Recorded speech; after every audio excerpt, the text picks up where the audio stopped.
Hi, did you know that there are four different health props in Azure, right? So let's understand them one by one, right? So first one is going to be Azure Load Balancer, and second is Gateway Manager or Azure Gateway, right?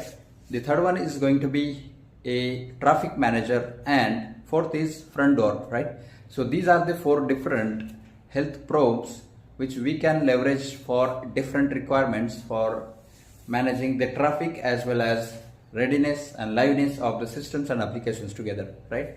So let's understand them one by one and how each of them going to work on what level, including whether it is a TCP, HTTP or HTTPS or what kind of it is, right? So let's understand them.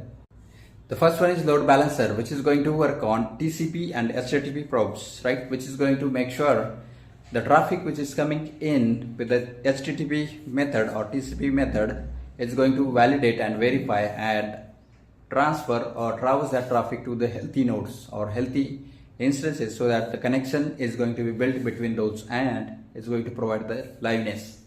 The second one is application gateway, which is also called as Azure application gateway, where it is going to work on the applications communications, which is going to work on custom HTTP connections, which has a HTTP URL, right, which is going to be a complete HTTP URL with the custom connections and going to reach out to the respective endpoints and make the connection and build that liveness and readiness.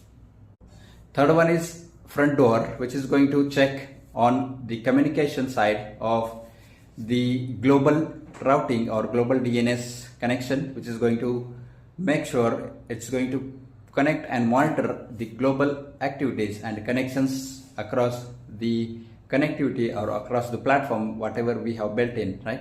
And that's how it is going to build that connection and capability to make sure it is working as. And traffic manager, which is going to check on health or DNS based health checks, right? So if any endpoint is not working or there is no health or the DNS connectivity, or those are failing or due to any reasons it's not working or as expected, that means it is going to route that traffic and connections to the active and healthy nodes. So that's it for this one. Let me know what are your thoughts around this. Have you used these and how those are working for your needs and requirements? So that's it for this one. Hope you like it. Thanks for watching and bye for now.